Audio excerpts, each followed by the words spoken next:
Bonjour à tous, aujourd'hui on se retrouve pour une petite critique du film La Main, donc Talk to Me en VO, donc un tout petit film australien réalisé par les frères Philippou, donc deux youtubeurs. Le film donc est limite fauché car il a seulement coûté 4 millions de dollars, donc c'est vraiment très très peu.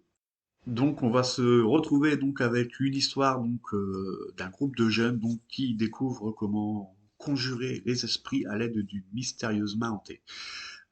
Donc à partir de là évidemment donc ils vont devenir accros à ce jeu et donc l'expérience donc va faire le tour un petit peu le buzz autour de cette bande d'amis et la seule règle donc à respecter avec ce jeu, entre guillemets, c'est qu'il ne faut pas tenir cette main hantée plus de 90 secondes. Évidemment, comme on peut s'en douter, il y a bien un des personnages qui va tenir cette main plus de 90 secondes, et à partir de là, tout va partir en cacahuète.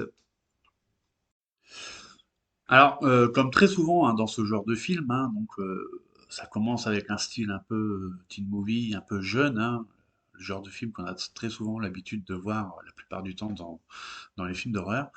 Donc on se retrouve avec une bande de jeunes plus ou moins mal dans leur peau qui se réunissent pour des trips un peu chelous où tu peux facilement remplacer le LSD ou l'ecstasy par plutôt par autre chose, donc par des shoots de morbidité, je dirais. Donc l'idée de base, elle est quand même excellente. C'est comme plus ou moins original, on va dire. Après, on est quand même peut-être un peu frustré de n'avoir aucune info vraiment tangible sur les origines de la main. Euh, on a aussi des éléments qui semblent évidents, qui reviennent très souvent dans ce genre de film. Exemple, l'héroïne qui est en deuil parce que sa mère elle s'est suicidée, qui ne parle plus à son père. Le père, que l'on voit d'ailleurs très peu dans le film, il est notamment régulièrement éclairé dans le noir, vraiment très très sombre, c'est un peu surprenant, mais au final ça marche quand même assez bien.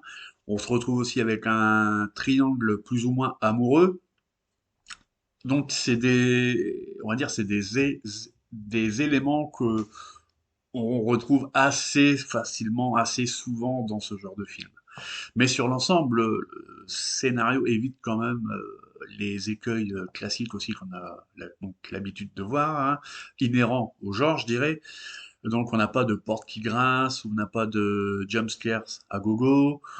Euh, En revanche, on va dire le shoot d'adrénaline un peu morbide, à base de d'invocation d'esprit que se donne cette bande de jeunes, ça marche vraiment très très très très bien.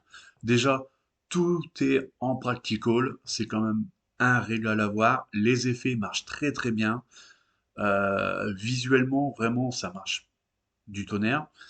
Euh, j'ai notamment en tête, pardon, deux scènes avec le personnage du gamin qui est assez flippant, très malsain, vraiment vraiment malsain. Le film est interdit au moins de 16 ans. Perso, je trouve que c'est peut-être un petit peu abusé.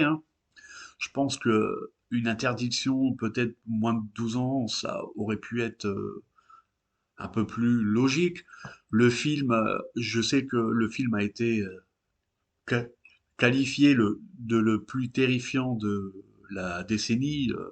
Je suis pas certain que ça soit vrai. On est plus encore une fois dans l'argument de com qu'autre chose. Mais néanmoins, ça reste un film excellent, incroyablement bien réalisé, vraiment par ces deux réalisateurs youtubeurs qui sortent un peu de nulle part. Vraiment, visuellement, graphiquement, euh, j'ai même envie de vous dire scénaristiquement, c'est top, ça tient la route et c'est vraiment top quoi. Donc globalement, malgré quelques maladresses, le film reste quand même relativement bien foutu et, et est composé d'assez de séquences efficaces donc pour passer un très bon moment. Donc voilà. Donc à partir de là, je vous conseille d'aller le voir. Allez, ciao, bonsoir.